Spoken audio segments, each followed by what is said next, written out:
Bom dia, meus queridos seguidores, especialistas em direito do trabalho. Nós estamos aqui na segunda-feira, dia 20 de novembro, para mais um vídeo do Precedentes Trabalhistas. Estamos aqui ao vivo, né? Bom lembrar sempre. Eu vou comentar hoje uma decisão do TST da semana passada, como sempre, eu escolho as duas decisões mais importantes do TST da última semana e comento na segunda e na quarta, em mais ou menos próximo das 9h15, 9h30. E, em um vídeo ao vivo. Bom, a decisão do TST que eu vou comentar hoje, para introduzir, eu vou colocar assim, em que situações que ela seria útil para você, advogado, tá?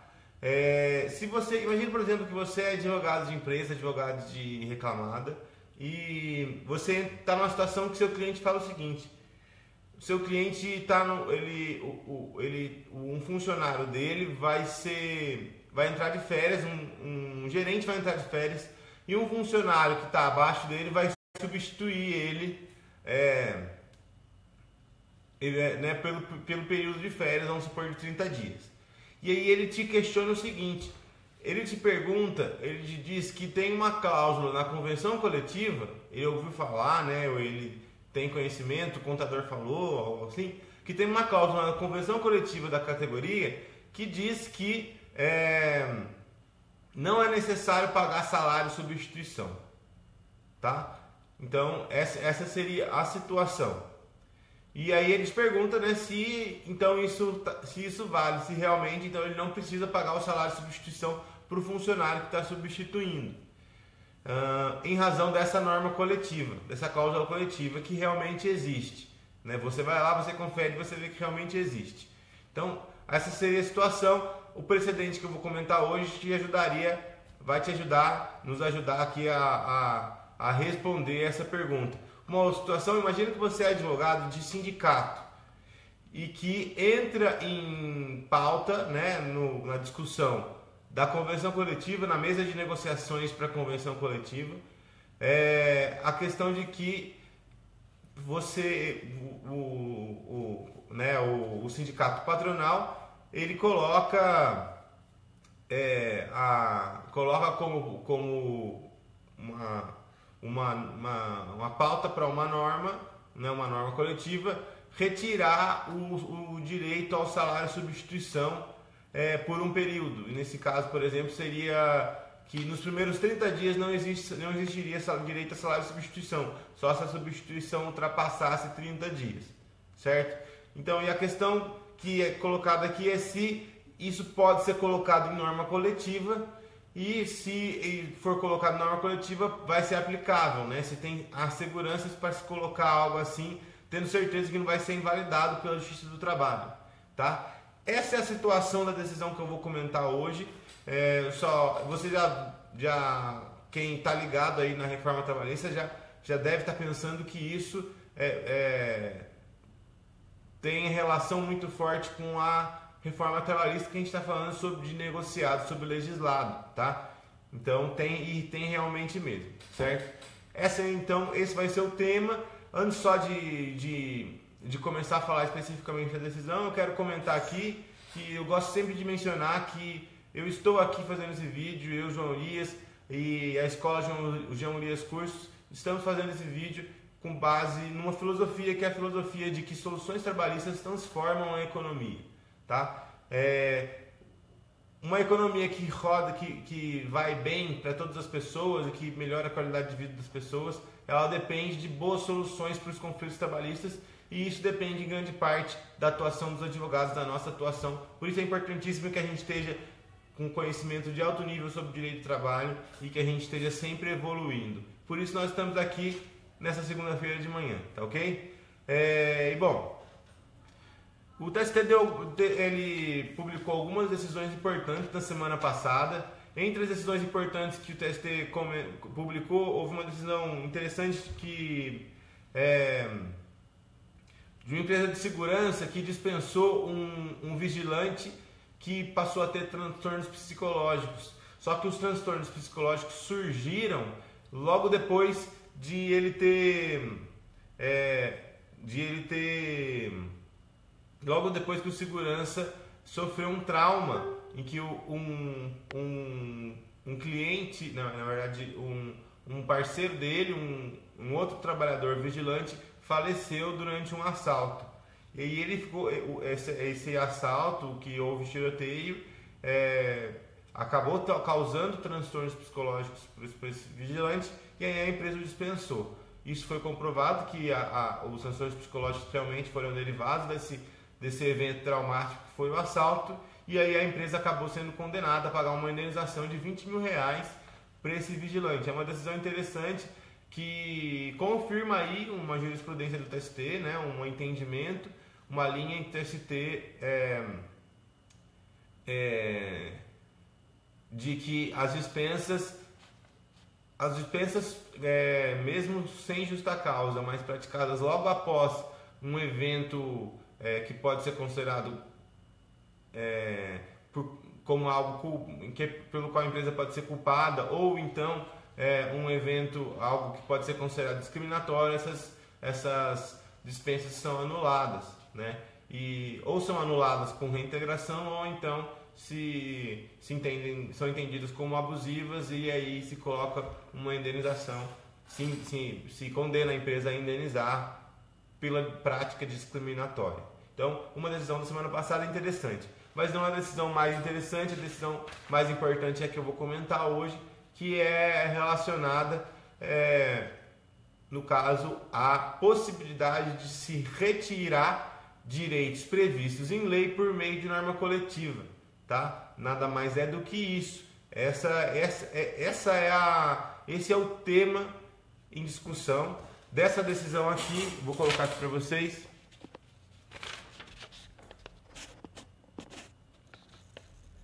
Que é a decisão do processo número 500.262, dígito 95.2014 do TST, tá? No caso, o direito previsto em lei que estava sendo discutido é o direito de salário de substituição. Nesse caso, mas a gente nem é isso tão o ponto mais importante da nosso precedente de hoje. Mas o que estava sendo discutido é salário de substituição. E acontece que o salário de substituição não era pago pela empresa, e o funcionário entrou para reclamar contra isso, dizendo, né, para cobrar esses períodos em que ele substituía o supervisor dele, quando o supervisor dele estava em férias. E aí a empresa disse que não pagava, porque o funcionário que não pagava porque isso estava previsto por uma norma coletiva, e aí ela juntou a norma coletiva, a convenção coletiva da categoria, realmente previa que não existia direito a salário de substituição se a substituição fosse menor do que 30 dias, de até 30 dias na verdade. Então, substituição de até 30 dias não daria direito a receber salário de substituição. E aí a empresa simplesmente aplicou essa norma coletiva. E, bom, isso é uma situação típica que gera uma grande insegurança, né, na configuração que a gente tem hoje de direito do trabalho, porque sempre se tem uma dúvida se o que é negociado em norma coletiva com algum tipo de retirada de direito, se pode, né, com prejuízo ao trabalhador, se isso é válido ou não. E isso é claro que quem está antenado aí com a reforma trabalhista sabe que isso vai mudar com a reforma trabalhista. A reforma trabalhista ela já, na verdade, já está em vigor, e ela procurou, ela colocou essa questão do negociado sobre o legislado, ela vai interferir nessa questão, tá? No sentido que eu vou falar daqui a pouco. Bom, o fato é que ao fim das contas o TST entendeu que o salário de substituição, no caso, era realmente devido, e ele era devido por quê? Porque a norma coletiva, e eu vou colocar aqui até para vocês lerem, ele primeiro fixou o ponto da controvérsia. A controvérsia reside, portanto, em saber se são ou não devidas as diferenças em face de disposição convencional, no sentido de que o salário substituto é devido apenas se o afastamento do titular for superior a 31 dias. Do confronto da decisão recorrida com os termos da convenção coletiva, cumpre consignar que não se reconhece afronta à literalidade do artigo 7º, inciso 26 da Lei Magna, que no caso, gente, é o artigo que trata, que dá força às negociações coletivas, tá? As convenções e acordos coletivos. Pois o instrumento coletivo atenta contra o direito do empregado assegurado em norma cogente, inferindo-se, portanto, a negociação, qual seja o artigo 450 do texto consolidado. No caso dos autos, o que se verifica é a supressão de garantias justo-trabalhistas mínimas e não a eventual adaptação setorial da lei às particularidades inerentes às atividades desenvolvidas pela reclamada. Assim, ausente a ofensa ao mencionado artigo, que apesar de prestigiar a celebração de instrumentos normativos, deve ser ponderado em contraponto com o restante do ordenamento jurídico. Então, que a Constituição não autoriza a inobservância das garantias mínimas de trabalho legalmente asseguradas. Ela permite apenas a flexibilização de alguns direitos inseridos no âmbito de disponibilidade, tá? Então, não para suprimir garantias mínimas previstas na legislação. Gente, essa decisão, na verdade, é muito importante. E por que essa decisão é importante? Eu vou falar. Não sei se você tem o conhecimento aí sobre o debate que existe no TST e, né, no debate de justo trabalhista brasileiro sobre essa questão do negociado, do legislado. Mas essa decisão está confirmando um entendimento que é antigo, de que a norma coletiva só pode